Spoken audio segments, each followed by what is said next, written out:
Welcome to the DragonShip. Vikings to the shield wall. Gentlemen, welcome to the DragonShip at our new time on Saturdays. Fantastic. Glad for you to join us. By the way, it is not a raid.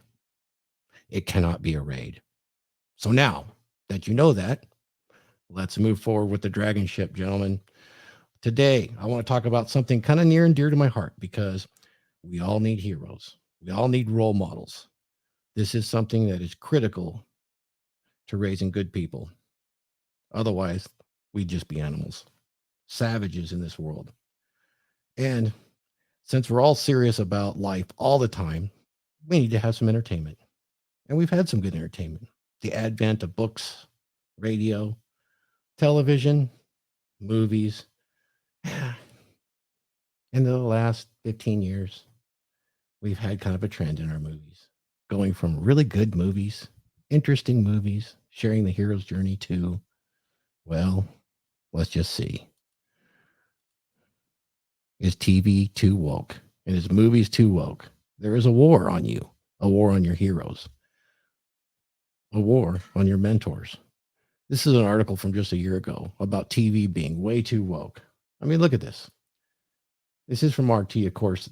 You're really not allowed. We might actually get banned for showing RT on YouTube, but hope not. This is just a photograph. But, you know, it's written by a guy here in the US, and there's a cultural war going on right now. It's based on propaganda. And, of course, here on the DragonShip, we're sailing to freedom. We're rowing our DragonShip right through this wokeness. TV, you can't turn anywhere. There's a disease of wokeness running rampant throughout TV and movies. And the way they do it is they destroy what's valuable to you and reframe it in a different package that is quite a bit weaker. And it's unfortunate. The reason we need heroes is we need to understand what our boundaries are and what expectations for ourselves are. Even if it's unbelievable, it's something to strive for. And in today's entertainment industry, it's pretty wild. It's kind of out of control. And I want to talk about a few things and bring up my panel today. And we're going to talk about our heroes being destroyed. Some movies that just came out recently that demonstrate this perfectly on why there's actually an extreme amount of Marxism that's masquerading in Hollywood as wokeism, and why it's important to you to not engage with this stuff if you want good heroes. We need to send a message. We need to send that message that go woke, go broke. I love that message. So let me bring up the other panel members and say hi to them for the day. We're going to be joined by several guys throughout the day as they become available. Once again, I said this is our new time, so it's going to be interesting. Our first time on Saturdays. Usually we do this on Sunday evenings. So let's go ahead and welcome Mark Daniels. How you doing, Mark? What's up? Oh, hang on.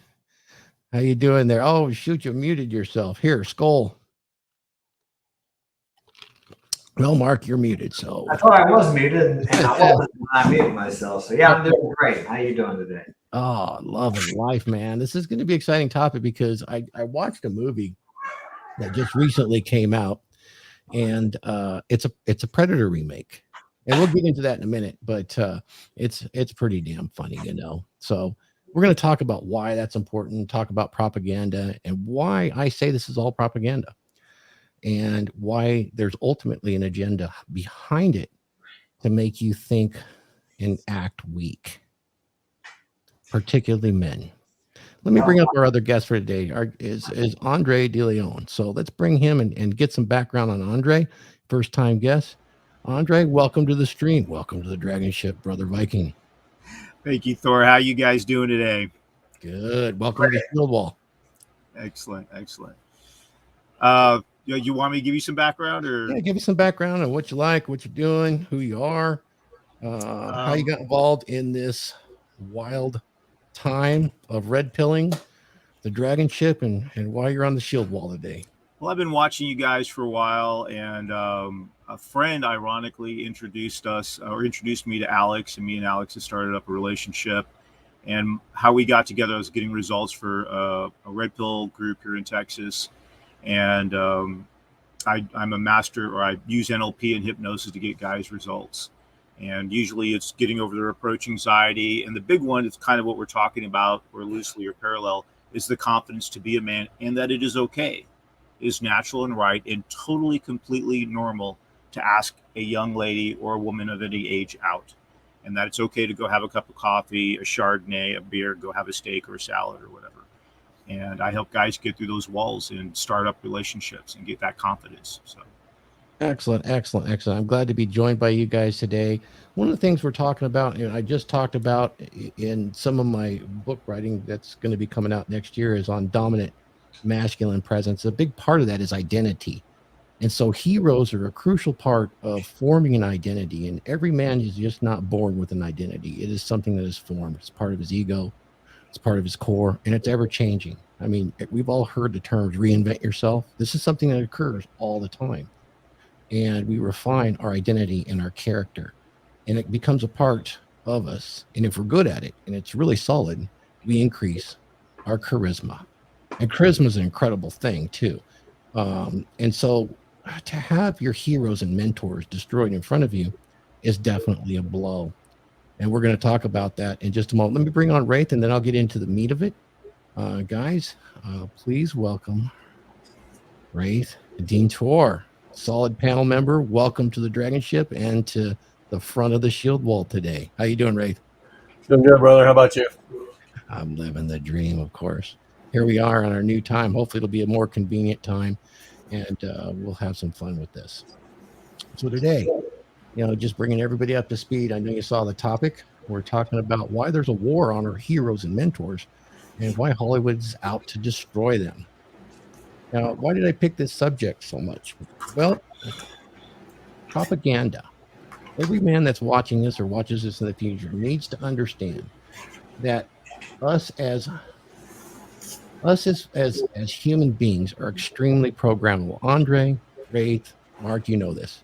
Yeah. We have no firewall between these electrochemical stocks and these auditory input devices. Between there and our brain is no firewall whatsoever. How many of you have been in a group of people and you're discussing something important, and then it's something that you have innovated or brought to the group, and then months later somebody in the group brings it to the group as their own?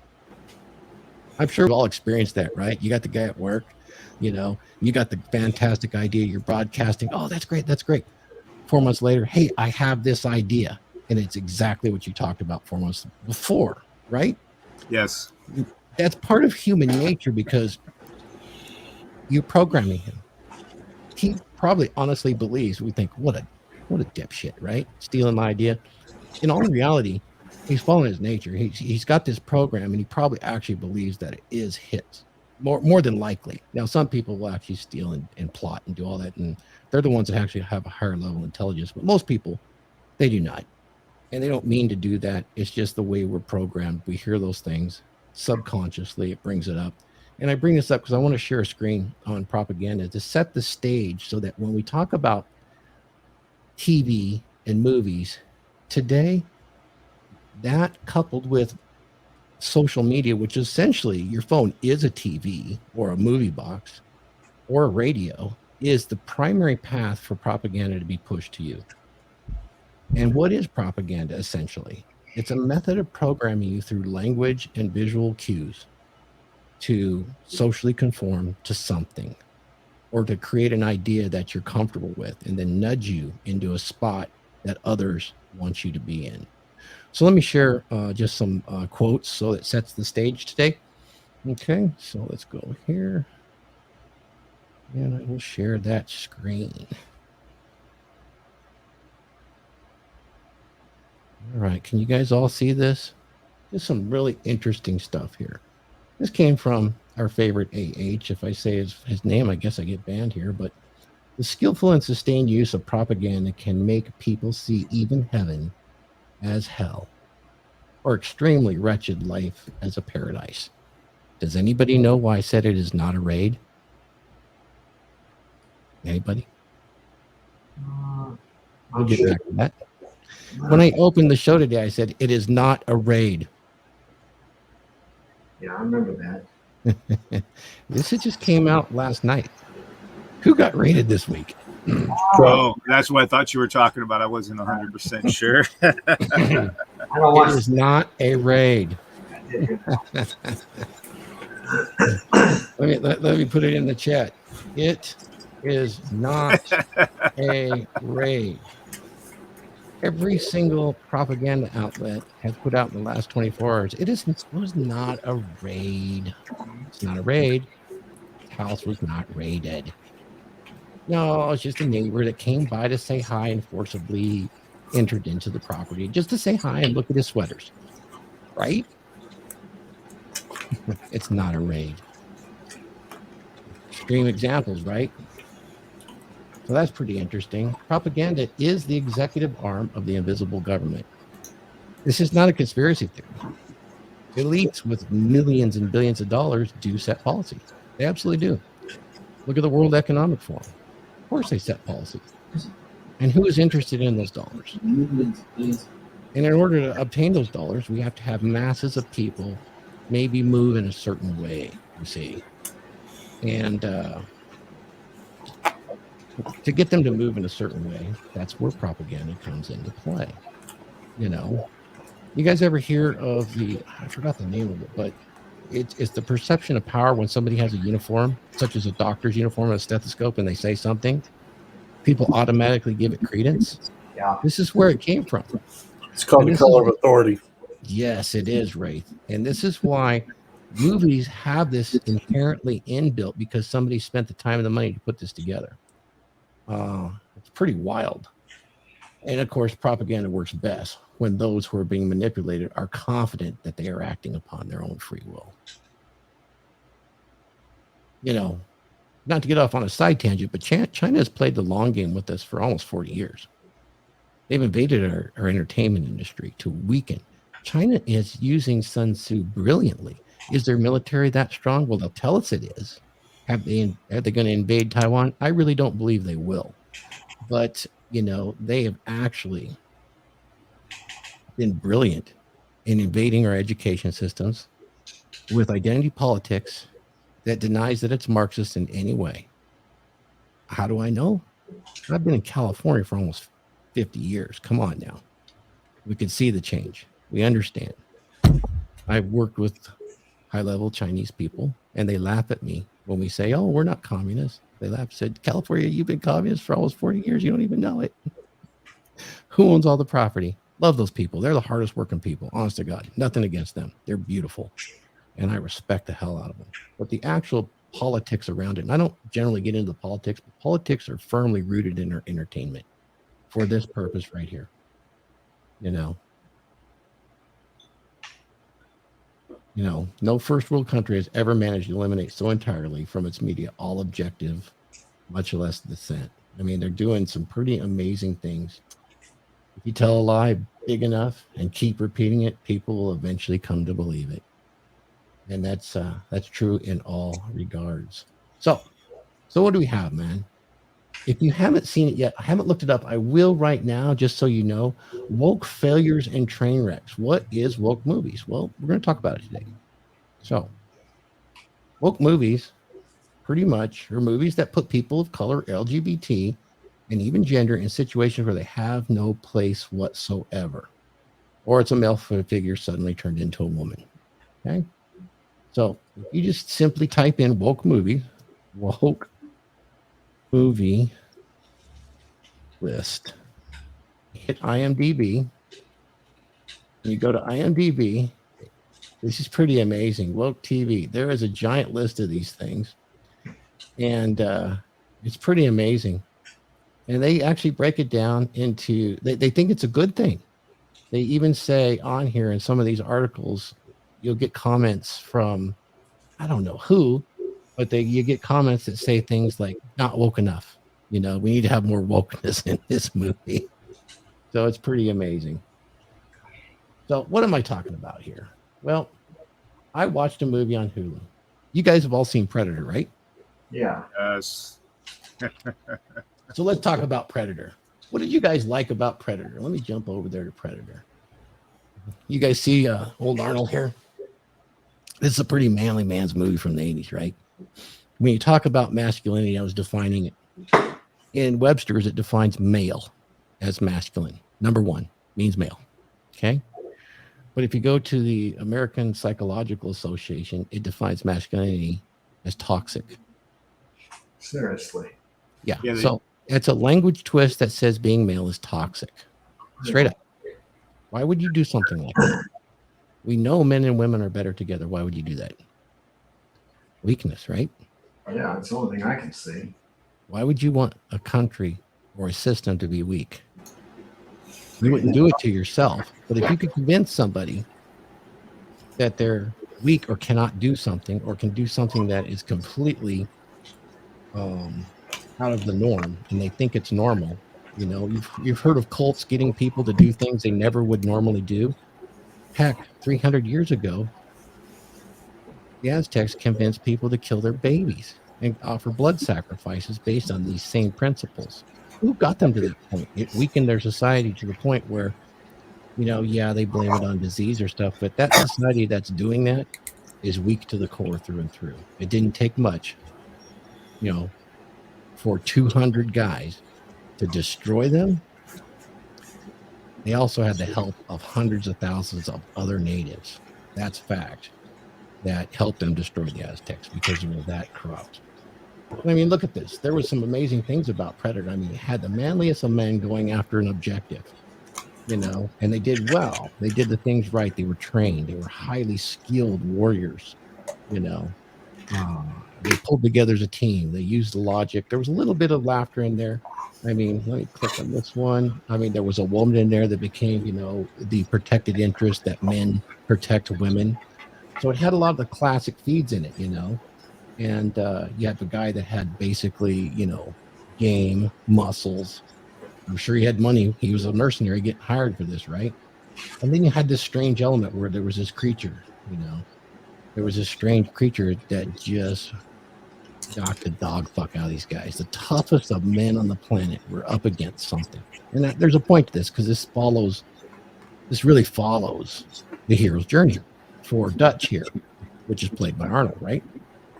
And all of his compadres and his peers are wiped away from him. She runs and hides. She's not a threat to this predator. And then he discovers, you know, that he can become invisible to the predator, much like the predator is invisible. And then he struggles through this, and he actually becomes, you know, he becomes something more, and he kills the predator, and then he escapes, but he is not unscathed. He is a different man. He emerges through the other side, almost supernatural, if you will. And you root for him the whole time. And it sets it up, of course, for another movie to be made that was never actually made with Arnold or the character Dutch. And then it touched every little boy. It's like, damn, I want to be like Dutch, man. Predator is a badass, but this one guy was able to do it, you know, out of everybody. And I don't know if you guys liked it or not, but it was enjoyable. It had a lot of campy elements, of course. But what it does is it gives you at least a pseudo hero or a pseudo role model to struggle through the darkness and physical elements. And then we come over and we start to see, you know, not that one, but this one.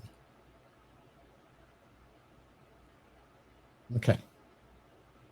So here we go. This is the new one called Prey. This is a remake of Predator. Anybody on the panel seen this one yet? No.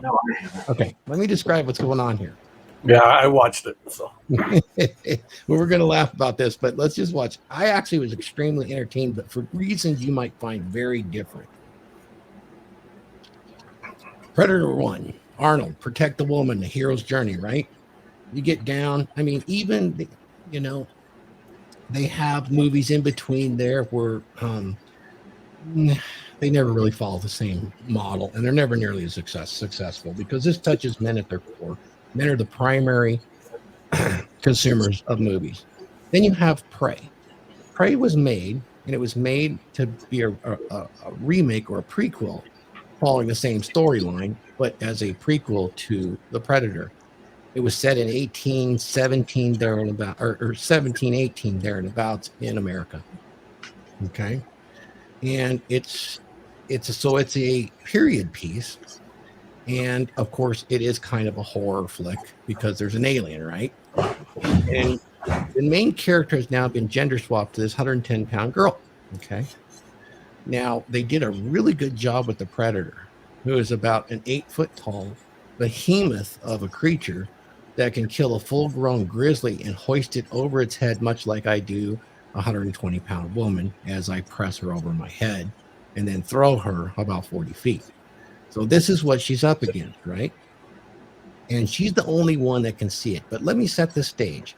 She's a Comanche woman. They had their own code and they had their own tribe.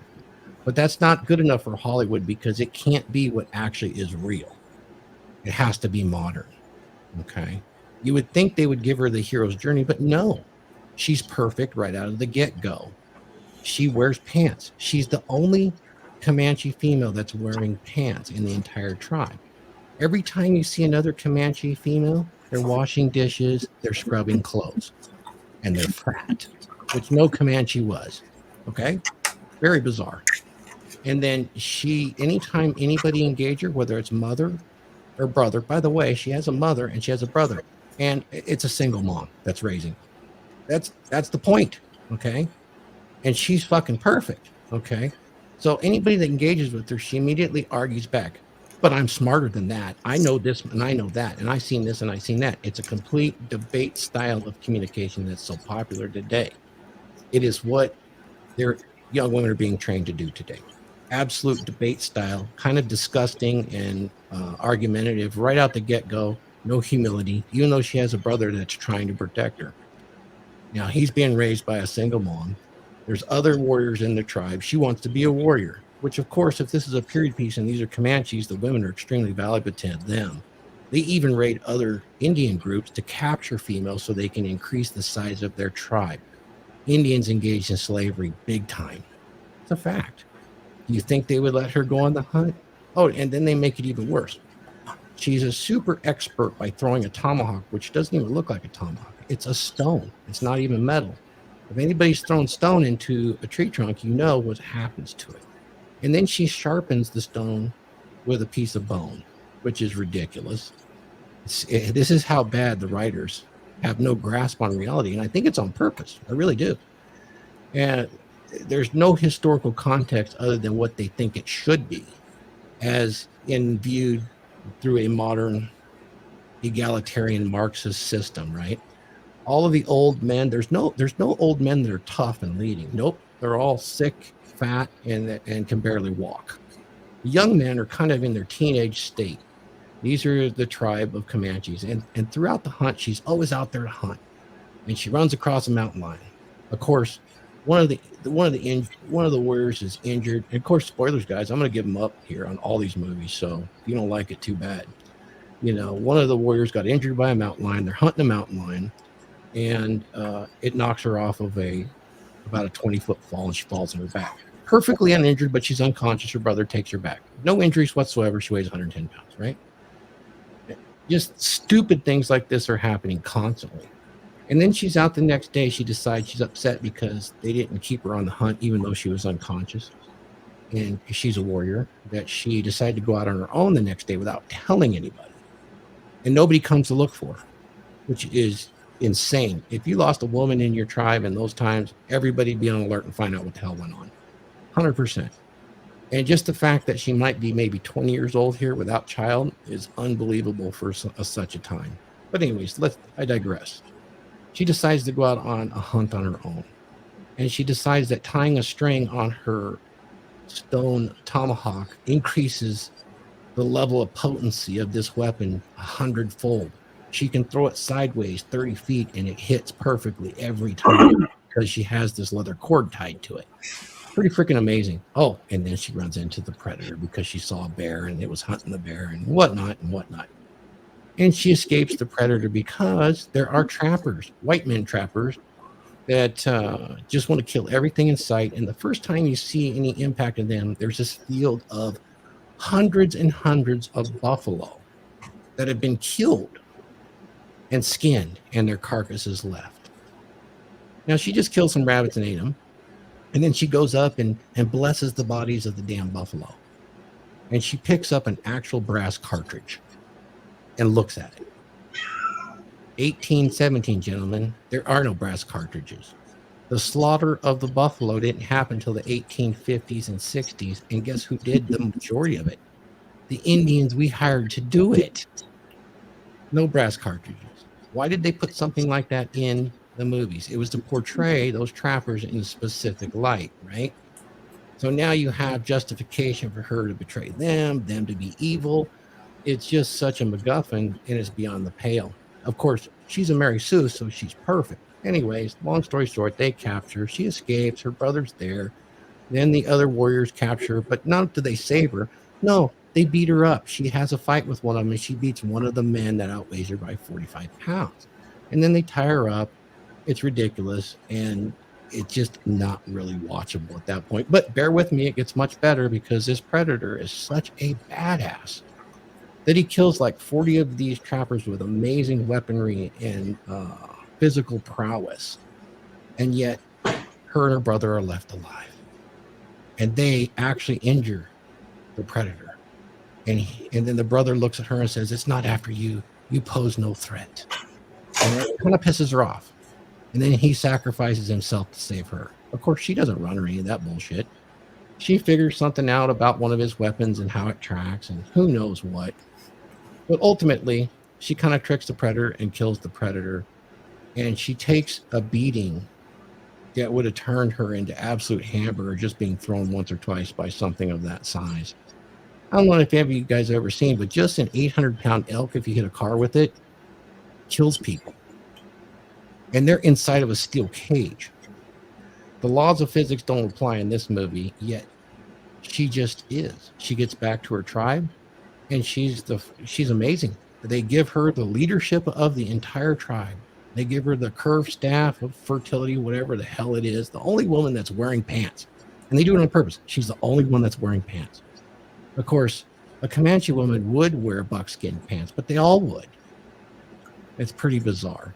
And the reason I point this out is they really want to, of course, they want to entertain you, but they have done this forever with women, and they make a big deal about it. The first time we have women heroes in Hollywood. You guys have heard this, right? And I just point back to something that is so diametrically different and so much better than a hero like this 110-pound Mary Sue. Go back to the original Aliens of the mid-'80s when we started with Predator, right? You had Sigourney Weaver that barely escaped an alien. She ends up going back with Marines. She's not going as a warrior. She's going as a consultant. And then she finds an abandoned child for which she adopts and has this motherly instinct, right? And, you know, you look at something like that and you realize that, did I have that one up here? I thought I did. Maybe I don't. But in all of the movie photos, all you ever see of her is her and the child. She has this motherly instinct, and that she becomes the mama bear, but it's a very feminine role. Of course, she gets tough, but she's the lead character, and it's an amazing movie, and it becomes very well known, and it's a high-paid movie, and people associate it. Why? Because she followed the hero's journey, which I love, and we can talk about that in a minute if you guys want. But there's plenty of examples like that are already out there. Heck, the Aliens versus Predator movie had a African-American lead female, and the role she played in there was nothing like the roles here. That was 2004, and it was good. She actually had a predator mentor that mentored her. You know, she automatically didn't have these superpowers like this woman does, which is pretty crazy when you think about it, because you can think of what they just did recently with the Marvel universe. Anybody follow the Marvel universe? Yes. Just loosely? Yes. Pretty bizarre. I mean, every single character has been turned into a woman. They turned Thor into a woman too. It's really, really strange. So let's take Thor. Let's talk about that a minute. Not the Marvel universe, but the hero's journey. The hero's journey. Yeah. Pull it up. There it is. Okay. So as you go through the hero's journey, and this is a difference between movies made about men traveling through the journey that I've seen and women. Men go into it full of pride, amorous, you know, and through the journey, they learn, first off, humility. And they usually do that through some form of mentoringship. And Yes. what that does is it teaches that, men have to become competent before they should have confidence. Right. And you see that play out in, all the way back to Greek Ulysses, the Great Odyssey. There's always that breaking of the will to understand, to gain knowledge and understand competent. It's throughout our entire written history, and we're even finding it as far back as the Sumerians. The death of the mentor, the ordeal, the new allies and enemies, the crossing of the threshold. Right. And this is why when I do the rites of passage show, it's important because every man has an element of this in their archetype that becomes a part of their identity. Right. And some of the ways that you can, take the call to action, because every man must have a call to action to move himself forward. I think you'll all agree. Yeah. This is a big part of the hero's journey, but it's a big part of us being human males too, a call to action. And when you have heroes or role models, and they can be actors, they can be movies, because they inspire a certain aspect of your personality. They can be really important in your own hero's journey, your own rites of passage. It's a big, big deal. And it's being destroyed. Right. Well, and the correlation or the comparison I was trying to bring up was the fact that women don't go through the hero's journey the same way in these movies. They just are. There's no tempering of the will and gaining of knowledge and understanding, that sacrifice is required or any of that stuff. It's right. And that fits perfectly with, men must become and women just are. Right. And that fits in with the actual nature between men and women as we have evolved. And whether they know it or not, that's what they're putting out there. When you look at the journey, when you look at a movie about a male journey, men have to become something. Mm-hmm. And and they're promoting hypergamy, I guess is the best way to put it. They really are, though. Yeah. And it has a lot to do with what Roll talks about as the the gynocentric primary order of our society. Has been, and it can be really, really summed up quite well. And you watch something like Star Wars, which I wasn't the hugest fan of, but I look back at the first 6, and they do encompass this hero's journey rather perfectly. And they had some really strong masculine models in there, from Qui-Gon Jinn right through to Obi-Wan Kenobi.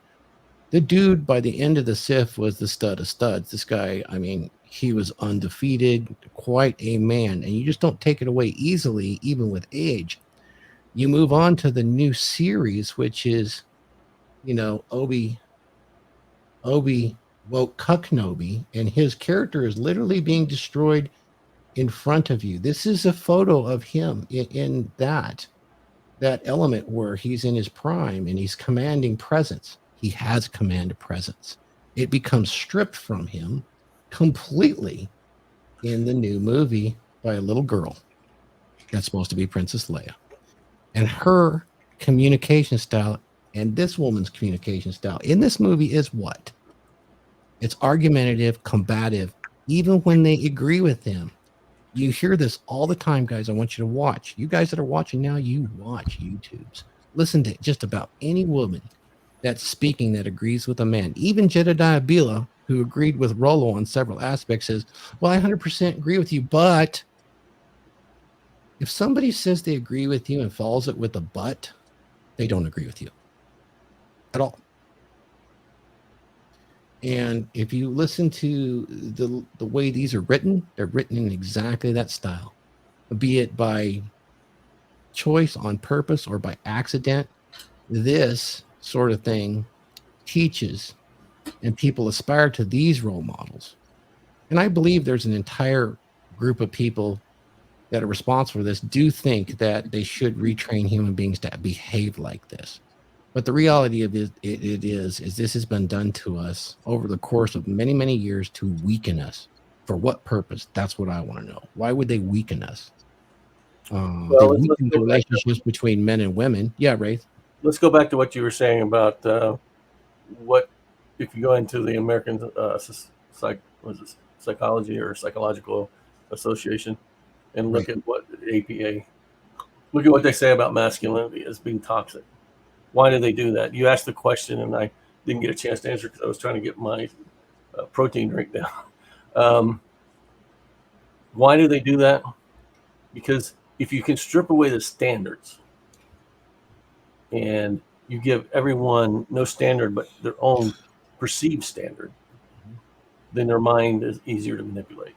Yep. It's true. And that's what's happening right now. Coco brings up a good point because I enjoyed the first 3 seasons of this, and this is about the Vikings that was started in 2012. The wife there, they were just common farmers, and she earned her elevated spot. She fought and gained experience and became power. She did it all because her husband led that relationship in that first 2 seasons. Her life went down after he left. And not only that, you go past the 3rd season, a whole new battery of writers come up, and it is the most bizarre thing ever. They even produce another season of it now, and it focuses on a Viking king that's actually a black female, which did not exist in history at all. Are you serious? Yeah, it's called Viking Valhallas, and they talk about Leif Erikson going to America and all that stuff. So they're using historical figures, and then they took one called Jarl, what's his name? Jarl something, a real character, and he was classic Northern European, and they made him a black woman. Just what they did. And so you could see the transition from 2012 till now in a show that I really appreciated because they took a conglomeration of several really strong characters. Lagertha was not a historical character, but he was based on a very honored woman that they found inside of a dragon ship. They found 2 women, an older one and a younger one, dressed in armor and dressed in swords. And for a while, they thought they were warriors. But now the latest information had come out. They were extremely honored women because they did have somewhat of an egalitarian society, but they believed very similar to the Romans and the Egyptians in the afterlife. And they felt that the women going by themselves was a shame, and they had no protection, so they armored them. They were such an honorable position that they sent them with it. And they think that the younger woman was actually probably a handmaiden or a personal servant of some kind that had dedicated her life voluntarily to going with the older woman when she passed in order to protect her and help her. So they did things like that, and they buried him in a ship, to see her on her way to the afterlife. So it's not exactly, we look at everything with a modern filter, and of course we do. That's what we do. That's awesome. But as you get into this and kind of look at it with some objectivity and some distance, which you have to do, and you understand how men and women operate, and it's pretty much the same as we did 100,000 years ago. Our internal firmware is identical, regardless of what they're telling you now. Just because it is not a raid does not mean a man can be a woman or a woman can be a man. I guess that's the real point of what we're talking about today. And if you have a hero like Obi-Wan Kenobi, let's destroy him and make him Obi-Wan Kenobi, because we want to take our heroes and turn them into cucks. Sure. Yeah, go ahead. I was going to say one of the things I remember being when Star Wars came out, waited outside with my mom and some of my mom's friends. The first show got bought out. We had to wait 6 hours to see the second showing of Star Wars when it came out. I think the first or second weekend. And I fell in love with that. And even the story around George Lucas trying to make that, first trying to make Flash Gordon, and they said no. And then he made Star Wars. He made his own space opera. But he actually sat down with Joseph Campbell for, I think I've heard 2 different stories, one for 3 days, another one for 4 days, and then ongoing consulting. And it was the perfect art-type movie. And that's what Star Wars is a basis now for making The Lion King. I mean, it's just literally a carbon copy. Harry Potter, the lady that wrote that, she says it's the J.R. Tolkien's world inside a Star Wars story. And I will say this and then to answer your question, you're talking about why going after the men. And my favorite thing is studying one of them is propaganda but also the theories of how the communists looked at taking over. But one of the big thing was simple: this. I'm going to take you over your country simply through demoralization. Yep. I'll give you a I've heard that. crisis, and then there's that famous guy who KGB agent that one of the old conspiratorial circles back in the 80s and 90s, and I think it was crisis, demoralization, resolution, and the last one was after our what did they say? This is the new normal. And that they might as well, this is the new normalization. So we had our crisis, we had our demoralization, we had a little bit of a resolution, but and the whole time though, right out of they didn't even wait. This is the new normal. And I remember when John MLD came out with his pandemic pickup. I bought it just because he disagreed with it, and I bought that product just because I completely supported on that. Yeah. And I was like, it's all about demoralization, because if you go after a guy or anything that a man is, or any symbolism or unconscious meaning of what it is for a guy or a man, when a guy's demoralized, Mark will tell us, Raith will, if you have sons or kids, guess what? A man, if he doesn't think he can ask that woman out and even remotely have a shot, he's done. If he doesn't feel good about himself, he can't ask the woman out. He can't fall. And then why make money? Mark could tell us hours hiring young guys, working and being around his friends. Mark can tell us for hours. He could probably go da each one of his friends, good, bad, or indifferent, or when he goes to Target or whatever, and he sees all the younger guys. Wow, this guy's going to be lost the rest of his life unless he gets his ass to work or whatever. And I'm not trying to put words in Mark's. All you guys know it. But that's what breaks my heart, is because I know that what it is it's literally going after our core, our very center. It's the biggest thing to me, the way I look at it in hypnosis. If I can get you to doubt, that's the way I looked at all. If I can get you, I win. That's the reason why Ali was so good. I didn't like Ali for long. Then I realized, he was getting in the guy's head by, sting like a bee and all that kind of stuff. He was like getting in their head. I'm going to scratch you in the back of your skull. I got you. Conor McGregor now is really great in getting in his opponent's head. He lost that one fight, and he said that his famous line, "Your wife's in my DMs." I was like, "Oh, dude, that guy might kill him." When the fight happened after the fight, because he was like, "I'm scratching." He's very Irish. He goes, "I can scratch you in the side of your skull." That demoralization, which leads to doubt, because then if you doubt yourself, you can't have confidence. So that's the reason, Andre. That is the reason to demoralize. And Raith, Mark, this is kind of the older guys panel, but we've seen it actually happen. That's a very famous line that the Soviets said: "We will get you from your schools. We will destroy you without a single bullet." And that's been part of the manifesto, Communist Manifesto forever, is to invade the structures. The structures that start as early as possible. It's to dehumanize and make it a single group. And it's been done to us. And we've accepted it with open arms because we accepted money. The opening of China. I was with MLD. We had a dude party a couple years ago in California. I won't say much more other than we had a well-known Chinese man who's well-known in crypto tell us some very interesting stories about China. And as much money as they has spent in all American universities, funding through the 1,000 Talents and the Confucius Institutes would all been renamed, all funded through the Chinese Communist Party with the purpose to create more consumerism and more weakness within our country. And they do this to other countries as well. Excuse me. And they have bought huge stakes into our entertainment industry, because I don't know if you know, but China controls their entertainment industry extremely closely. Has anybody watched any of the Chinese movies they're not political, but they definitely use the hero's journey and masculinity in their movies, especially the ones that are dubbed. It's very controlled there, and they won't allow Western movies of certain types to be shown there. They banned Mulan. It's a Disney movie. Disney complied and cut stuff out of there.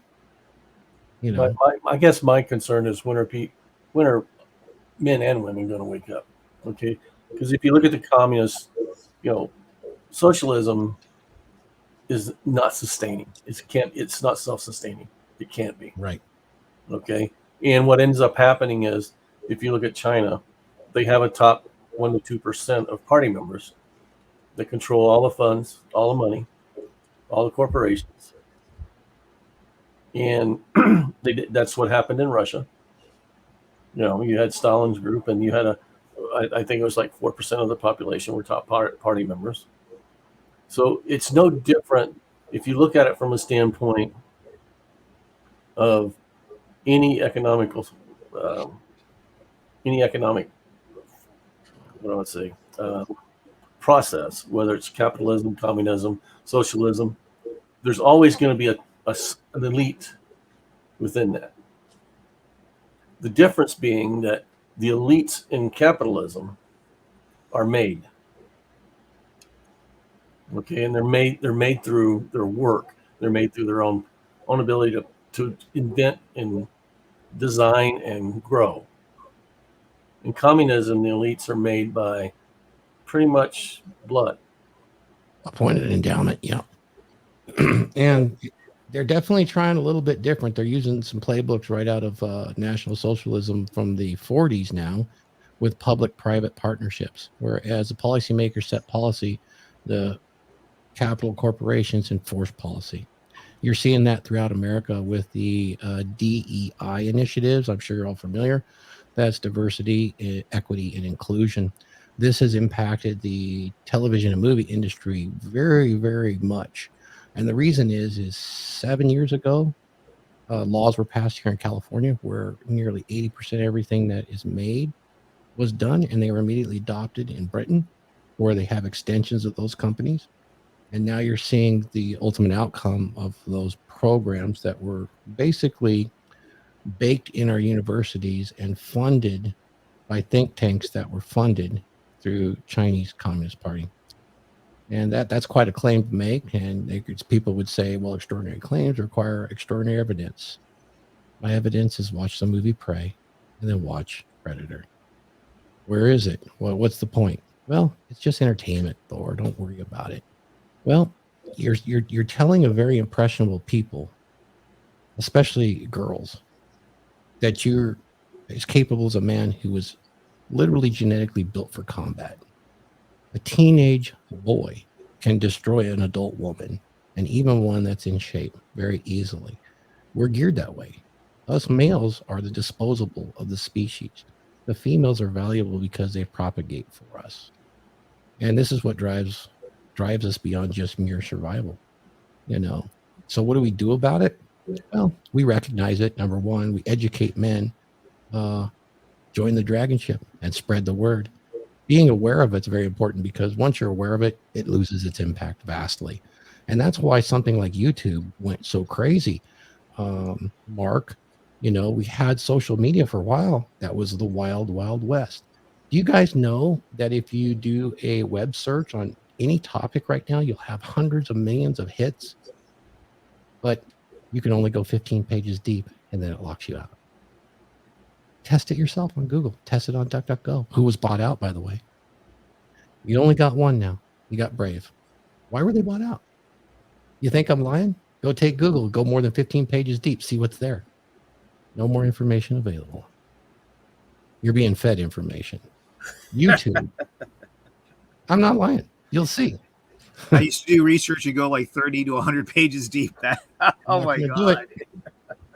Now, there are codes that you can type in to get there, but nope. You'll see. It's being curated for you at this point. YouTube has become so popular because it was so amazing. It was the Wild West. It was freedom of speech. And it was fantastic. Yeah. Were there some people showing some people getting their heads cut off? Sure. Was there some inappropriate adult content? Sure. But, you know, the price of freedom is a little bit of loss of the safety. You got to take care of yourself. You got to train yourself to avoid those things. You got to teach your children to avoid those things. To live in a free world is to live in a dangerous world. To live in a perfectly safe world is not living at all. It's slavery. You got to free yourself from the slave mind. And part of the slave mind is using entertainment as propaganda, because it's not a raid. The FBI with guns drawn is not a raid. And so we can look to the past too. Mark, you got some favorite movies from the 60s. I got one of the best characters ever that you can look at. And from the 60s, a classically trained actor that's alive today. Not Clint, is it? No. William Shatner. In Fight Club, who did they want to fight the most? He wanted to fight Bill Shatner, Captain James T. Kirk. Yeah, I grew up. A passionate, strong, masculine fucking man who told morality tales from a male perspective. You know, he was kind of the ladies' guy too, but he was solid and he showed emotion at the right times. And he showed a philosophical empathy because he was leading people and he had their lives in his hand. It was pretty amazing that got through because they touched on it in the next generation, but it faded by the end. Really strange. It faded as Roddenberry died out. And now what do you have today? Nothing. It's worthless. It's wokeism to the extreme. Hey Thor, I've got to get going. I have a Sure. consult. Thank you for having our Mark and Raith. It was a pleasure to meet you guys. You too. Hope to see y'all again. Thank you, Thor. I really appreciate it, man. No worries, no worries. Mark, what did you like from the 60s? I mean, let's talk about some of the old stuff that was really good. Remember Charles Bronson, you know? Yeah, he was a tough guy. Deathwish, right? I think he rode a motorcycle when I watched him, maybe. I'm not sure. But what was the name? What was the show that he was in? I can't remember. We had Deathwish, right? No, but didn't he have a series or not? Maybe not. Deathwish, he had the series where, you know, he was the vigilante. It was pre-Punisher days, right? Yeah. And then we had Andy Griffith was a pretty good. It was a pretty good moral show. Yes. All of them were in Leave It to Beaver. That was a moral show. Ward and June never came out of their bedroom unless they had. I don't know if they actually ever, but they had their pajamas, the full-length pajamas. Oh, sure. No bedroom scenes in the TV. Yeah, I could do without the prudism, but yeah, the essential message was pretty clean. Then we had Dick Tracy. Was that a cartoon? Yeah. I think that was. Yeah, that's the cartoon. Okay, Superman, Johnny Quest, some of those shows, but they all were pretty. The men were the ones that were the leaders and the adventurers and the risk takers. You didn't even have any women. Gilligan's Island, even, was there any women? Oh, it was always the men doing it. They had some good supporting actors, though. Look at the Thomas Crown Affair, though. You know, they had the leading ladies were supporting the leading men. It was really interesting. You know, that's the one with Steve McQueen. And who was the opposing woman? I can't remember. I don't know if I saw that one. I might have to watch it. But Steve McQueen was pretty solid, man. And then we saw Bullet and all those old movies. They were pretty good. Yeah, Well, and then you go farther back, you go to Steve Reeves in the late 40s, early 50s for Hercules, Jason and the Argonauts. Yep. The hero's journey once again. Right. So the hero's journey has been around longer than Campbell. Campbell was just the one that sat down and wrote about it and how to develop a formula so that it hits all the buttons for men to inspire men. But I mean, like I said, you look at those and spaghetti westerns from Clint Eastwood. Oh yeah, John Wayne's movies.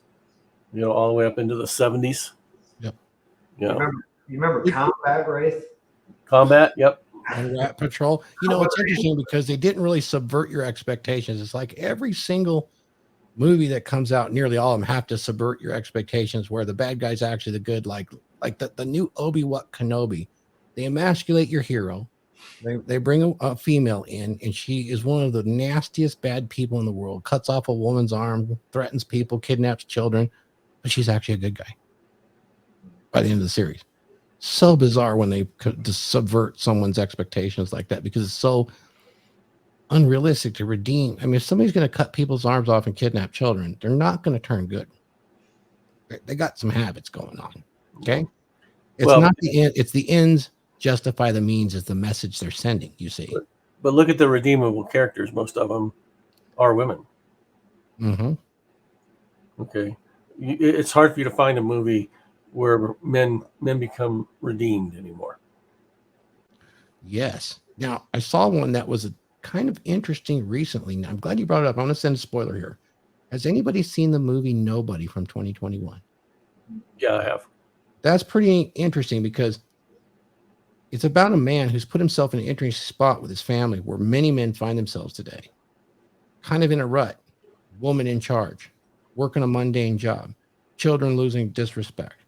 But he has an interesting past. He's what's called an auditor. He's an incredibly efficient killing machine. And as he is forced to reveal this, his life changes. the respect level goes up for him. His wife gets sexy for him again. And she was thinking of monkey branching out with a guy at work. Pretty interesting twist on things. He goes through a second hero's journey, which is a reinvention of himself as this insane assassin, good fight scenes. You got to suspend your disbelief a little bit at the end, but when that draws you into the characters, it's easy to suspend your disbelief. Much like the movie we saw, Prey. Let's bring Glenn Laurence, who actually works in this industry. Glenn, welcome. What's going on, Appreciate you everybody? being here. I was I'm just talking actually about. on set right now. Oh, no so, kidding. Yeah, Dude, we are in jacked as hell. Did production. you just get pumped or what? Oh, I'm just, working out on my time when I can between shoots. Oh man, So- I can't wait to come do something with you. I know, bro. I can't wait. I mean, you're only like a couple hours away, like an hour and a half We're gonna away. do We it. got to I'm we gonna got to come get to you. something going. We Yeah. got to get something going. Yeah, So I what saw your clips, man. You're doing great. Thank you. Respect. I just edited those, and thanks to your brother for showing me how to do that. I was able to get some of that stuff done. Oh, good, man. I'm really happy for that. No, we're just commenting over, there's all the characters in the movies today are women being redeemed, not men. And I said there was at least an attempt at the hero's journey in the new show or the show from 2021, Nobody. I don't know Yeah, if you saw Nobody, but it's I saw a kind little of, bits in the, yeah. it's a hero's arc again after he kind of lost his way. It's a reinvention, which is a good tale because many men have to reinvent themselves throughout their lives. Of course, you're going to. There's going to be ups and downs. And there's some kind of red pill moments in there if you think about it. Absolutely some red pill moments in there, especially when, if you're not the alpha, she's going to find one. Yep. That's in that movie. Okay. He has to reestablish himself. And when he does, Dread Game comes into play. It's crazy, and I got to the point where at the end, I was telling everybody, yeah, on some movies, because you're being entertained, you have to suspend your disbelief. It's obviously embellished. And I look at the movie that just came out, Prey, where people would say you have to, suspend your disbelief and enjoy the entertainment. I can do that, but when it's so egregious to the laws of physics and reality, as I objectively know it, I can't identify with the character because it's just like watching blobs on a slide. It doesn't mean anything. There's no emotional attachment to it. And when you have a character that's so perfect from the moment they appear on screen, and all the fat lazy slobs around are just, oh yeah, you're just so perfect. There's no stakes in the character. Well, it makes it. See, the great thing about movies, like what they used to be, one of the things I love about this industry is that we are in the position of telling stories that could inspire, that people could relate to.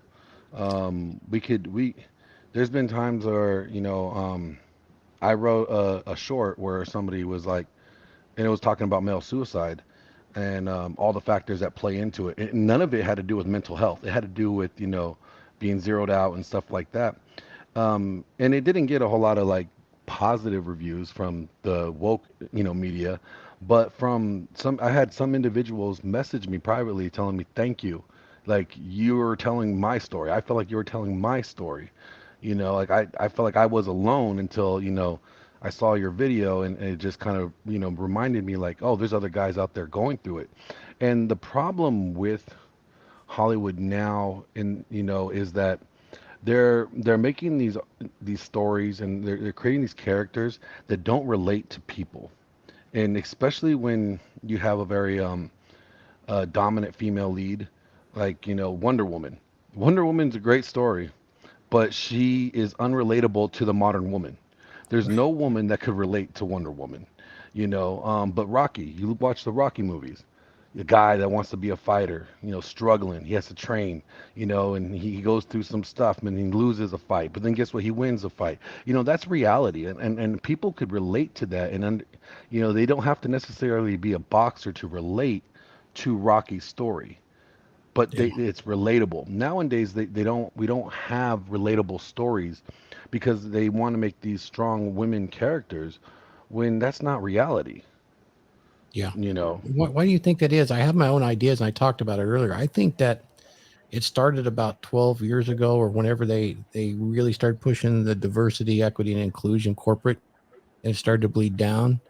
and you start seeing these stories that are very designed on purpose to fill certain, I know they don't say it's quotas, but to fill a certain demographic quota that they perceive to be important to the story. In reality, it really doesn't matter. The story's a story.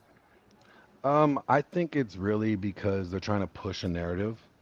I Ah, think the narrative is that, you know, I mean, they want to minimize the benefits of men, like the you know the importance of male, you know, a male's role in this world. You know, men are protectors, men are, you know, innovators, they are creators. They, you know, we built this world through men. You know, all of our technology and all of the great things that we have, this iPhone that I'm using right now, your computer that was designed and created by a man. So what they're trying to do is slowly push that away and to make it seem like, you know, women are just as good. And you know what? Women are just as good to a degree. But mhm. you don't have to minimize the abilities and existence of men to bring up women. You could highlight some great women. You could make great stories about a woman going through things or what her life is because women could relate to that. But if you make these characters so unrelatable, it takes away the understanding and the relatability that an individual has with the character that they're watching. You know, and the whole my whole opinion is that, you know, I'm on a set right now. I'm working as a first AD, so that's a first director Yep. assistant. And I'll tell you straight up, this project is nothing I would do. You Mhm. know, this is something I Well, wouldn't write. This is something I would never be a part of, you know. But a job's a job, so you know you got to get paid. sure. But the storyline is something I wouldn't co-sign at all. Right. And because it falls into that younger woke narrative agenda. And what I'm starting to see is that slowly there's a shift coming back to that male dominance. We saw that in Top Gun. Top I Gun. mean, Yes. Top Gun was the best grossing movie that came out so far this year. Thor was supposed to be not you Thor, but the fake Thor Oh, was supposed to, you know, blow him out of the water. But because of the woke narrative, it tanked. Same thing with Doctor Strange. It tanked. And they're starting to realize that people are starting to push back against the agenda that's being pushed. And you know, hopefully that continues. That means we could start seeing some traditional, you know, classic male archetypes that men could relate to, that young men could try to mimic themselves after. I mean, I think all of us remember like John Wayne back in the day. You know, how many of us wanted to be a cowboy like John Wayne? You know, that was a male archetype that we could aspire to be. True grit. And yeah, yeah, true grit. Yeah. But exactly. nowadays, like there's not any real male archetypes that they showcase that anybody wants to aspire to. Right. Right. I know Amazon's done a couple of good series. The new Reacher series was really good, Reacher was good. Yeah, not bad. and Terminal List is good. I haven't seen that Yes, yet. that was. Oh, that was with Chris Pratt. That was really good. Yeah, Oh, I gotta check that out. I'd like Yeah, to that see was. him. I'd like to see him. Anybody read Tarnsman of Gore? Probably nobody here, right? No. One of the most hated books because they say it's misogynistic, but it's in the same vein as Conan the Barbarian, things like that. It's called Tarnsman of Gore, and Hmm. yeah, it's pretty interesting. It would not be politically correct today. It's Well, I Pulp mean Fiction. that's the thing. Like the agendas that they're pushing now are so fantasy. They're unrelatable, They and still make money though, don't they? Or are they just down on revenue, or I something I funny don't going on there? I don't think they make nowhere near as much money as it costs. Yeah, I think they're starting to lose money, and when you have like project after project that is not grossing nowhere near the projected expectations of it, yeah. it be I think we're losing you. Oh, we're losing them. He must have got out. I also noticed something else that's going on too is that there's been this huge push in the last 7 years for a lot of political docudramas. So you guys notice that too? If you look in Netflix, anything like that, where you see like the Fifth Estate or Fourth Estate, where they talk about the WikiLeaks guy, a lot of political hit pieces, it looks like, get put on, you know? Well, I want to go back to Jedi Knight's question. Do men relate to Conan the Barbarian? I think from a movie standpoint, they probably do. And from the book standpoint, they probably do. Well, Not the book's because, far better. Yeah. yeah, Mhm. I don't think it's because they want to go be Conan the Barbarian. They want to be lopping heads off. I think it's because every man understands he has the capability of violence. Yep. Yeah. And it's knowing that you have that capability is the level that they relate on. Not that they're going to go out and be violent. Yeah. No, I agree with that. And I would recommend definitely read Robert Howard's works. They're very different than the movies. Very relatable character. Yeah. Everything that's been produced in the movies do not reflect, other than in name, everything that was written. Yeah, I read the books as a teenager, and Mhm. and it was it was eye-opening to me, not because of the violence in it. It was eye-opening to me that men need to understand struggle and need to learn to endure. Yep. And that's what most of the Absolutely. books are about. And some of them were great. I mean, some of the original ones, he talked about the elephant in the tower, that it was an alien from a different planet, and then at the end of his life, he took the crown from the king and he basically made a slave woman his queen. It was pretty amazing stuff for the time, It's crazy. I think in general, men have inherently they have the warrior within them, and until you express that in some way, it doesn't necessarily have to be in combat or fighting, but until you express that in some way, like taking risk or challenging yourself, whether it's climbing a mountain or taking a hike for 10 miles, or running a marathon or something in the physical sense, a man can't really enjoy the fulfillment that is available to him. We just have that within us.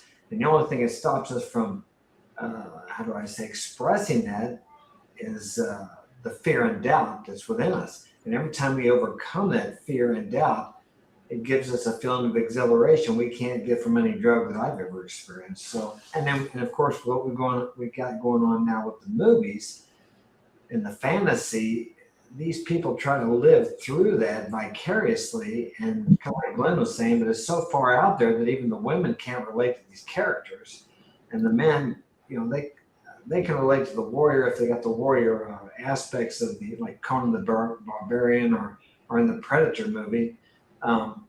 You can actually put yourself in the place of that character, or at least imagine what that would be like. You can relate to it in that way. But of course, we all know movies and TV are above the reality. But if it weren't, it would be boring to watch. But Yep. I wonder, do you think that this move toward the fantasy that Glenn was talking about might have something to do with because kids are growing up so much in it's all about Xbox and the fantasies and living vicariously through these things? Do you think that the movie industry is trying to maybe focus on that and milk something out of that? I mean, just a thought. I do. It's escapism. And, you can, some of the stuff that's put out there, the only thing I can associate it with people that are young and like it and kind of are mindless is that it is actually, they're sedating themselves with it. It's like it takes away from having to imagine and create in your mind. perfect. Yeah. It's already done for you. You don't have to worry about it. It's like everything else. It's fast food thought. Yeah. It's And like that's exactly the point and the use of propaganda to push certain directions and point people and tell them how to move. It's done through advertising and everything. Yeah, I remember when I was at school. I don't know if you guys had to do it, but one of the required reading was Orwell's 1984. Oh, that's a beautiful book. Okay. So prophetic and frightening. And the problem is as I've grown older and I've seen things change in the last 60 years, I see it. And so many young people were never required to read that or made aware of how that has an effect on you, and how it the whole point of the book in a sense was to show that if you live in that kind of society, you sacrifice all the freedom that you can, in order to survive in that society. And that in anything as simple as, the recognition of another person, and especially someone of the opposite sex, it creates guilt. And, that little bit of pleasure becomes guilt. And, it's one of the best books I've ever read. It really is. And here's some of the artwork that goes with that book that was taken from his sketches. The man really knew too, he really did know. And if you think of where we're at now in the world and what we broadcast, remember in that book, there was cameras and TVs and microphones in every room. Right. And we have that now. And then they would do this. They were always in a constant state of war. That an entire ministry of truth that worked hand in hand with Winston's character, who worked in the newspeak department, right, where their whole job was to change language every day. It's not a raid. And then they charged people and told on their parents they were thought criminals, which carried penalties. Thought criminals. How bad is it on YouTube when you say a word, you're banned? Are you not a thought criminal? Yeah, I'm cautious about what I say. You don't want to be a thought criminal, Mark. I know. If they get the thought police out, we're all in trouble with it. Speech crime. Speech crime. Well, it seems to be getting to that point where it's here. Is everybody so here? You can't even disagree with someone where they're going to be, come on. Not at work. I couldn't work in the corporate or with a bunch of people, any kind of factory situation. I just don't think I could deal with it. Can you imagine? Because part of your ingrained politeness as a man and chivalry is to call a woman darling or sweetheart or dear. You were raised in the South. And that's a big part of that. No, it's a different.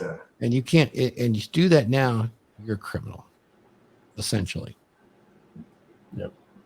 Yeah, it's hard for the young guys. I don't know what. Gosh, back in my day, the good girls always said no, and they might say no 5 or 6 times.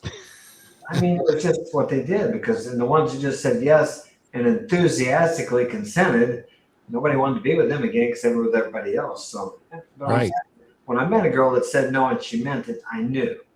But I don't know how many times girls said no. And in today's society, let's say that girl decided to feel like, well, or her friends made fun of her because she was with you.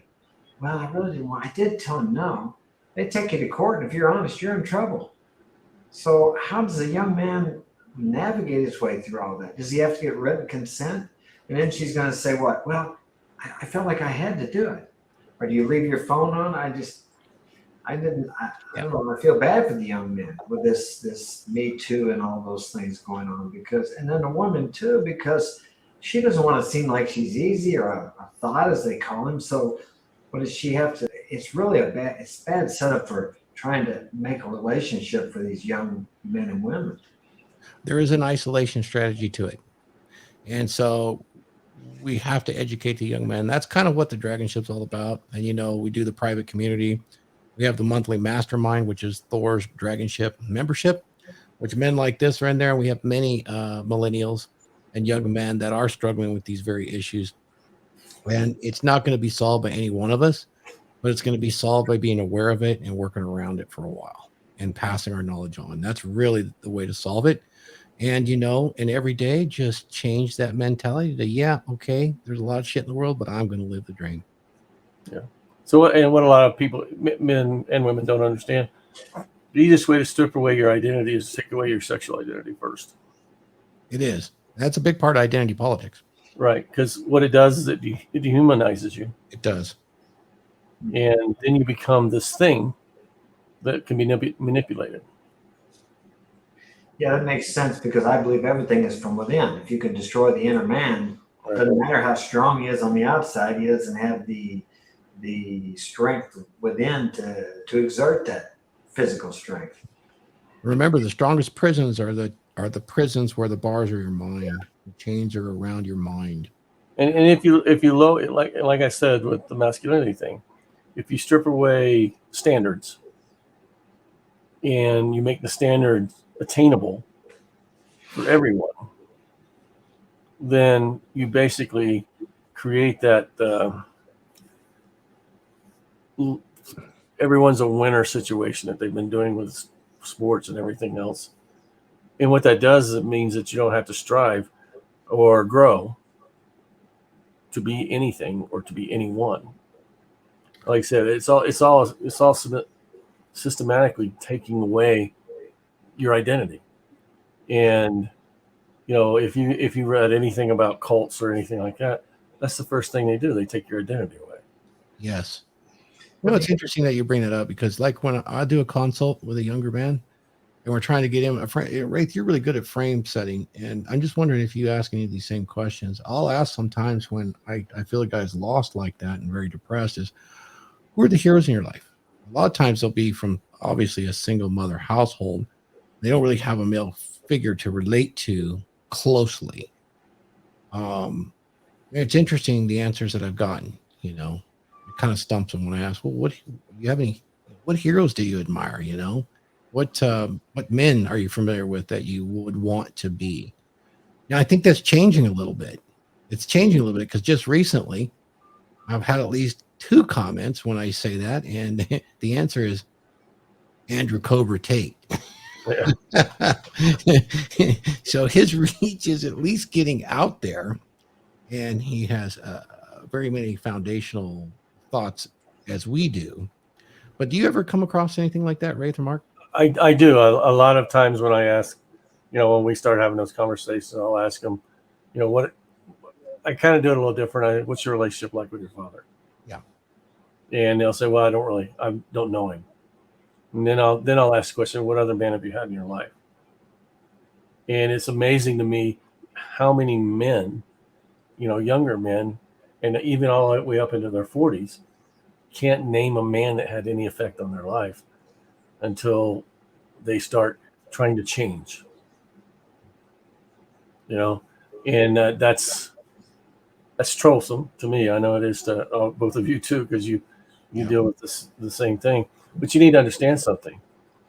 If you take, let's just say the top 20%, if you believe the 80-20 rule, okay, and out of those 20%, let's say we don't ever have conversations with them about this stuff.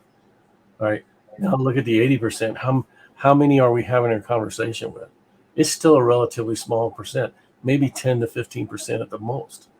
Yeah. So you still have over 50% of men that you're never going to reach. Yeah. So it's troublesome. It's troubling. And I think, that seeing, them making shows like Reacher and Terminal List and those kind of movies are going to make other men that we're not reaching out to think, and maybe it'll make a change in their lives. But the economics of it are definitely going to play into it, because those are popular. Yeah. But I guess the biggest thing is how do we as men, affect change for not only men but for women, so that they understand, and you and I have talked about this, and we've talked about on our own, personal talks and webinars and stuff like that, about the issue I have with feminism is that they want to take the worst traits of a man and say that's what a man is. Yep. And then they want to emulate it and think that's freedom for themselves. Yeah. It is interesting. You're seeing it reflected in movies and TV. You're absolutely right, Raith. I mean, the definition of masculinity was male, and now that's toxic, yet we see it being hoisted as a primary requisite to be a feminist today is to be masculine. It's pretty amazing, hence the argumentative, combative style of speech, which that's how they perceive men being. But I don't think that's really true. It's just how it's perceived and how it's become popular. And then I don't need a man. I can do everything. More, what, 60%, 66% of women are in college now and go to college, graduate. So that's falling with men. Interesting. And it's growing. Women the debt. Sure. It's amazing. They're becoming men. That's what makes the most emotional impression on women is when they see a man acting Yes. in a fight situation or a heated argument, and that's what they remember, and that's what impresses them. So that's man in their perception. Yeah, it's an emotional. They tie the emotion into it. So when you're in regular conversation, I've seen this in the environment where I'm professionally working. It'll just come across that way. It's like we're just having a conversation, but the projection of it, hyper masculine, but coming from a female, it is different. I'll ask you guys this: have you ever had conversations with women in business where you were just being direct and straightforward? You weren't angry, but they took it as you were like being aggressive and beyond assertive. I experienced that somewhat. It's where if I was talking to a man, it just goes on fine. There's no problem at all. I've run into it. Now, let me just back up a little bit. When I was younger, I actually worked for a woman that everybody loved working for. She was very feminine, very empathetic, and she did her research well. She was able to lead a group of men. So it can be done, and they can maintain femininity. I think that has not been passed forward at all. But, well, I think because by today's standards, other women would see that as weak. Yes, they would, but it wasn't. It was brilliant because the men would basically, she turned a lot of the crew guys that liked her into simps, essentially, and got a lot done that way. I hate to say it, but she was very caring and went out of her way and kind of mothered them all. It was a different style of leadership that I saw as very effective as opposed to what came in after, which is what Mark's saying, kind of offensive, aggressive, passive aggressive, right out of college, There's power in femininity, but it's been so downplayed that it's seen as a weakness or a liability now. Well, they see it as a weakness because they see it as having to manipulate, in order to get what they want, and they see that as a negative thing. All right, and they see that as weakness, and they want to be able to command power and will like men do because of their strength and stature. Yeah, but it doesn't work. It doesn't work. Where do they learn a lot of this from? TVs and movies right now. Where do they learn it from? TVs and movies. Yeah. And see, that's the deal too. I tell people when I speak to them, if you're not programming yourself, someone else is. People just go throughout the day and they consume, social media, news media, all the billboards, everything out there. And they never stop to think, maybe I shouldn't allow that in. Maybe I should be putting something else into my mind by reading, listening to YouTube creators that's in the same genre that you want to be in, or audio books. But that takes effort, doesn't it? See, that's the deal. Most people don't want to put in the effort. And then they wonder why their life is the same after day after day after day, because you're not doing anything any different. And you're still letting all this outside someone else's agenda being put into your mind. And what's that? Their agenda is to beat you down and to get you to consume and maybe some other things too. But I do have a question for you guys. Do you think that, let's just say it's a Chinese trying to knock us down, which I think it probably has some truth in that, but it's just a normal progression of a society when they become really affluent and prosperous? Because if we look throughout history, a lot, so is there a combination there, or is it, what do you think about this? No, I think it is in some respect. I think that's why, you see in Rome, the Colosseum, that was in an effort to stave off people's desires, and it created another desire, which was murder and death. Yeah. All right. Sports. And I think if you look, in all societies, like in the Ottoman society, it was a requirement to convert to become a Muslim. And the reason for that was so that they could assimilate and have a set of rules to follow. And, and like I said, even in communist society, it's the same thing. They're trying to substitute standards with rules. Okay. And there's a difference. A standard is something that people take up and enforce upon themselves. A rule requires outside, I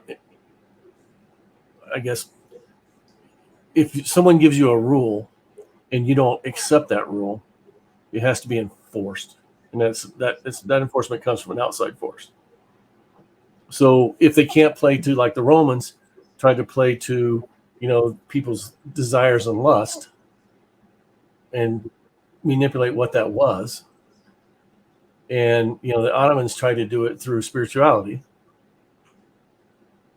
And what we have now is what you see is them trying to do it through dehumanization. And it's if you really look at it, it's a learned process. They couldn't do it by manipulating people's lust. They couldn't do it by manipulating them through spirituality. And now they're doing it by saying, you can be this, but you can't be that, and start taking away your ability to identify with yourself. Is what they're doing now. I All agree. three of them do the same thing, but this one is more effective. I find one part of that very insidious that is occurring with us today. I don't mind the storytelling. The woke storytelling is fine with me. Here's the issues that I have that really gets to me. Let it stand on its own. Create your story. Tell your story. But what's actually been going on is they take known quantities of characters that are beloved and literally destroy them and turn them inside out to 180 degrees different than what they actually were and what the story actually meant. They don't even follow the same hero's journey. Multiple examples of this. The new Star Wars is like that. The new Obi-Wan is like that. Tear it down. Kill your father. I mean, isn't that the famous quote from the new Star Wars? You must kill the past. So there's an active campaign in Hollywood to destroy anything that is perceived as gone before it. Destroy it all, rather than just create something new and beautiful that could actually be completely in the context of what they want. Why not? Why not create something beautiful, diverse, equitable, and inclusive on their own? If you look at 95% of what's out there, it's just tearing down what the creators built before them. It's interesting. Yeah. Is it human arrogance? Because I think every generation that comes up looks at the old guy and say, "Them old bastards, they didn't know shit. We know better." Maybe it's just that. Maybe it's just that simple. But it feels like a poke in the eye, right? Maybe they're tearing out the old foundation so they can build this new thing. Maybe that's what it is. Yeah. Well, there is a point to that. When you watch power change inside of something like a socialist country, such as China or Russia, or you'll even see it to some extent in the banana republics, right? Once power changes, if you are sitting on the wrong side of the aisle, you're in trouble. There's a purge coming. You're going to jail. Your shit's getting seized. It just happens. Yeah, well, Right. we And changed. they destroy your statues that came before you. They destroy every vestige of what you built before and replace it. And then when the next one comes in, the same shit happens. So maybe it's a human nature thing. Well, how different is it now than back in the warrior days and medieval times and before, when someone would come in and take over the country and they would kill the leaders and their families and all their relatives. I mean, we may not be killing them physically now, but it's the same principle. And people talk about how advanced we are, and we have become advanced intellectually and, let's say, mechanically or industrially.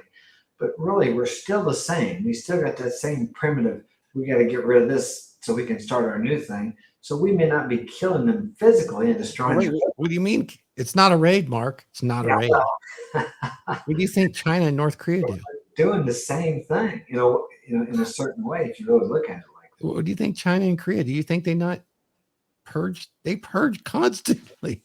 Well, It's a hell of a game over there, right?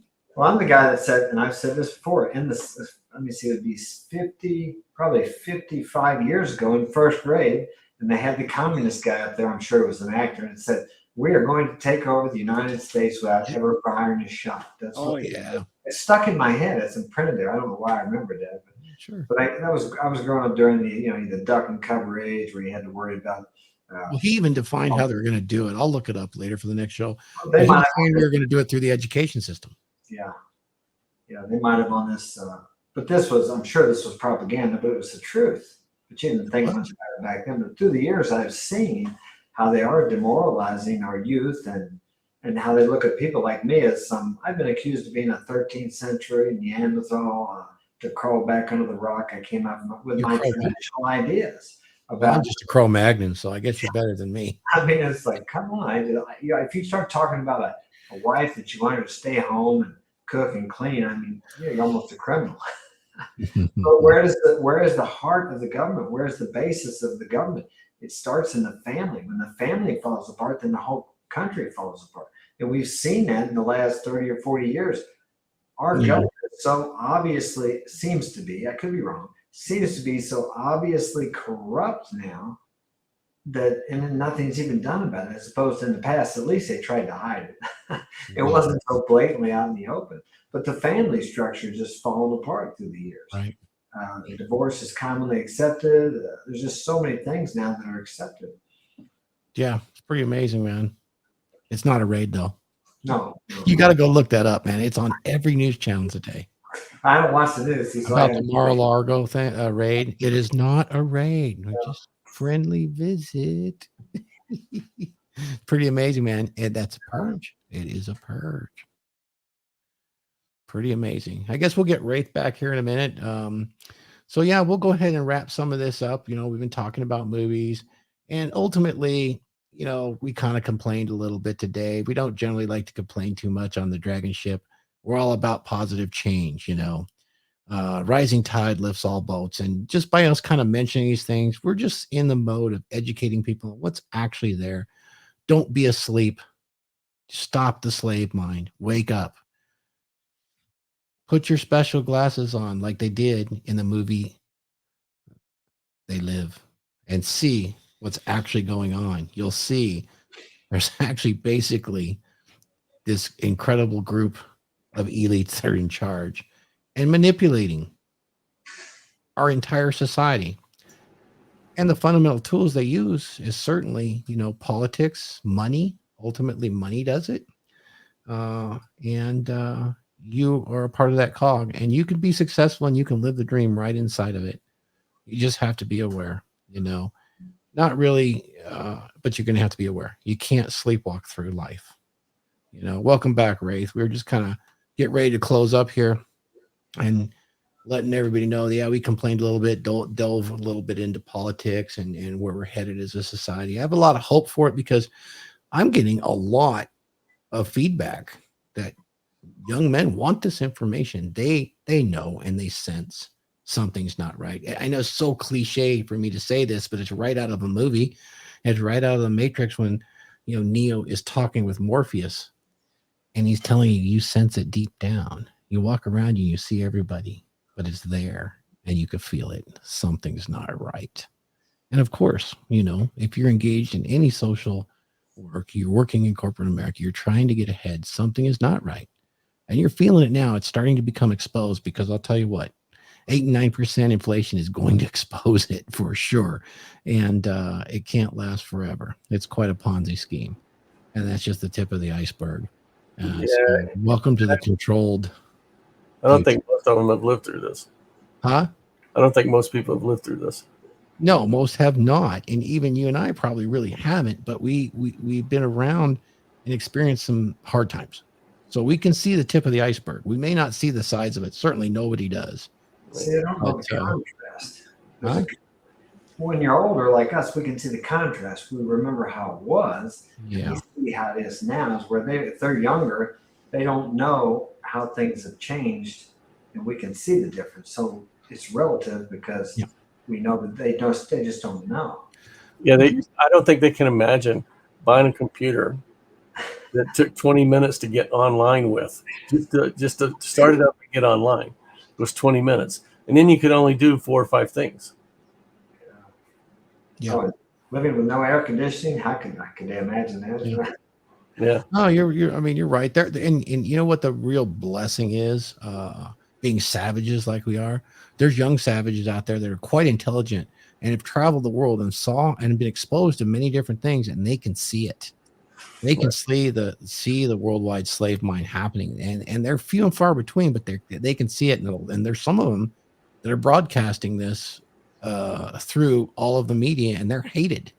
And it's really interesting, to watch what's going on right now with this information. It is expanding against all odds because it's trying to be suppressed. It is being suppressed on all fronts, but it's out there, and you don't put that genie back in the bottle.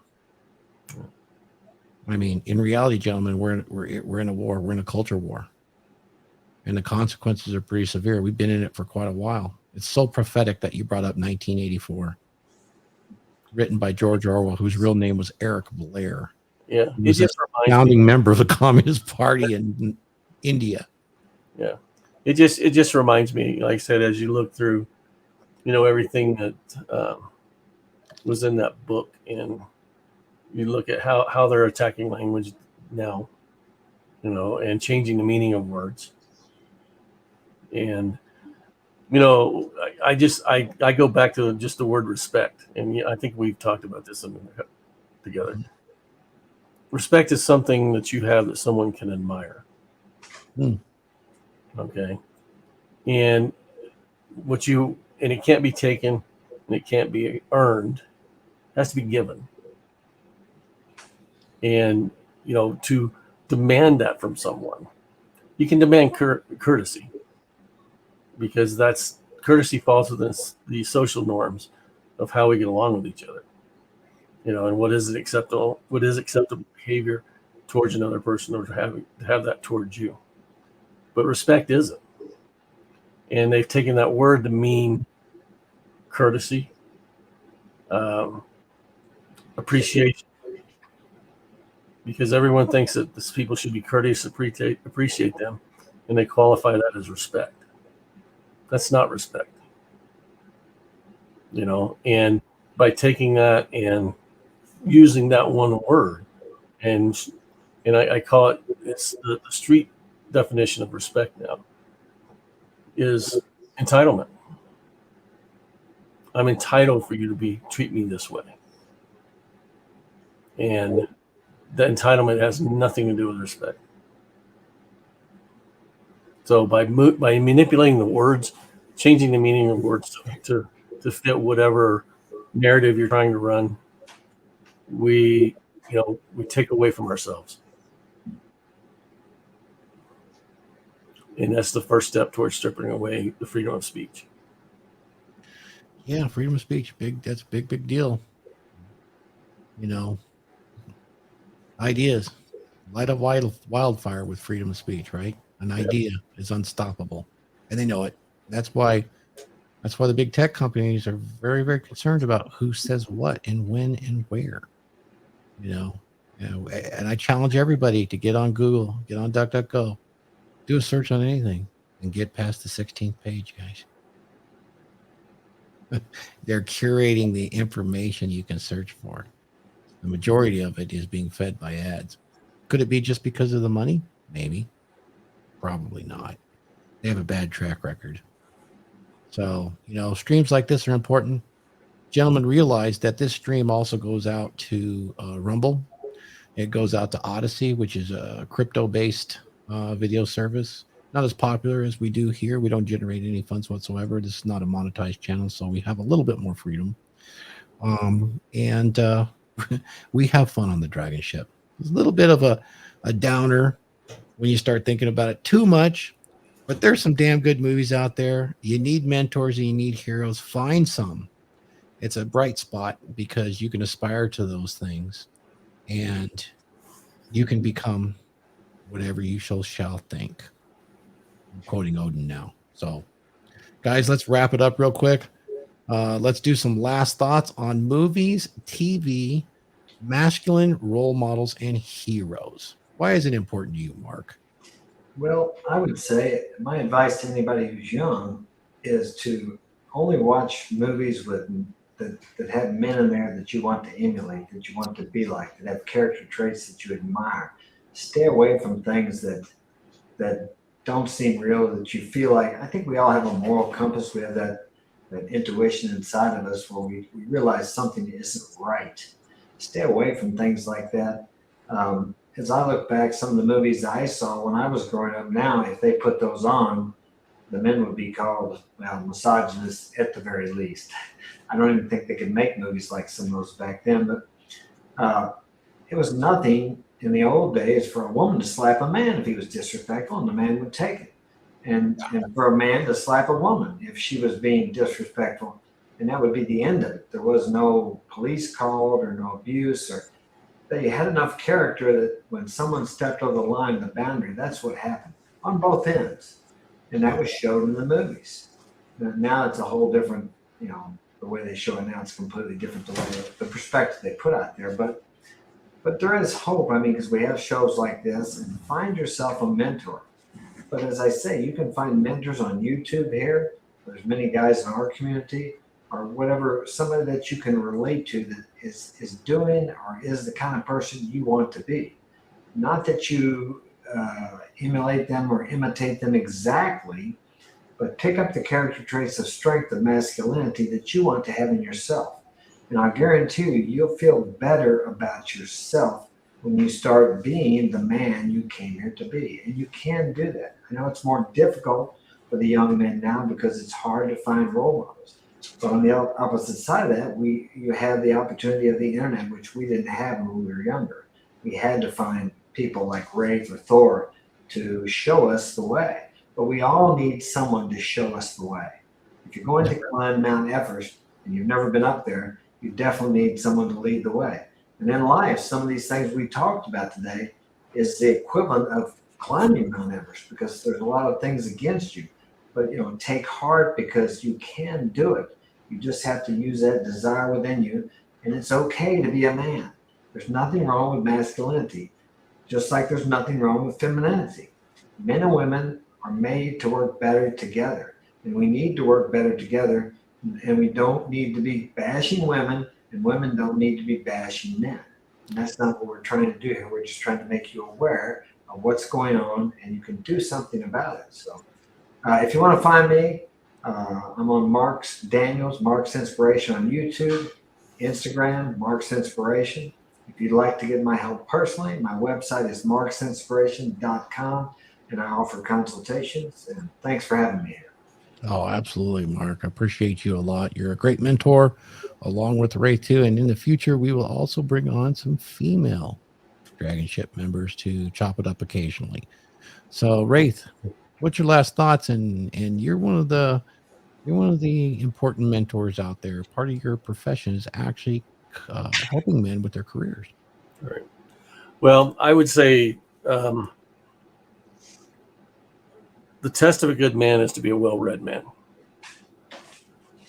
And if you want to experience life through your own eyes, start reading classical books. Start reading the Greeks. If you're opposed to reading, I would say start looking back at, because just about every book's been made into a movie at some point or another. Some of the movies may be back in the 50s, the 60s, early 70s. But start looking at those classics and start evaluating if you have that joy, that happiness in your life that you want. Because if you don't, it's time you start educating yourself. And educate yourself, like I said, you can use movies if you like, but be selective of the movies you use. And don't be afraid to turn a movie off if you don't enjoy it. If it strikes at the core values of what your beliefs are, and you're not obligated to sit in a movie theater, not get up and walk out if you're not happy with the movie. And if it's on your streams or whatever devices you're using, you can turn it off. And that's one of the things that you have a right to do. You don't have to be indoctrinated unless you're allowing it to happen to yourself. And I think, I think we can change things for ourselves. And if enough people change things for themselves, they can change things for the world. So with that, you can find me at Raith Thor on Yahoo,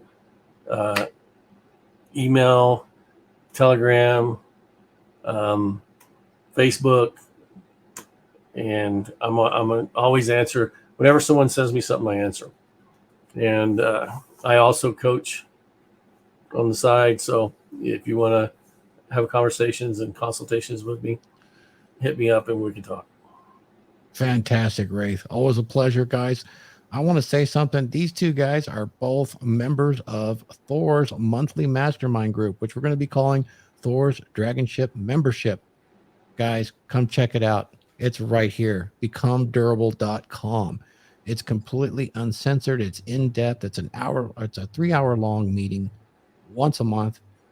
We bring on amazing guests. We brought on men that are worth tens of millions of dollars, talk about money, investing. We have men that teach you about how to improve your physical well-being, your mental well-being. We had Andre talking about NLP, how to put your right mindset, how to get rid of limiting beliefs in your life. We have men like Raith that are available.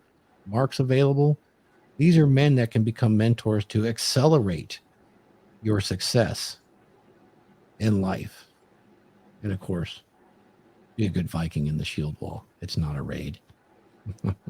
So thank you. Once again, you can find me at becomedurable.com. I'm RP Thor. Thanks for joining the Dragon Ship, and we'll see you this time next week. Skull.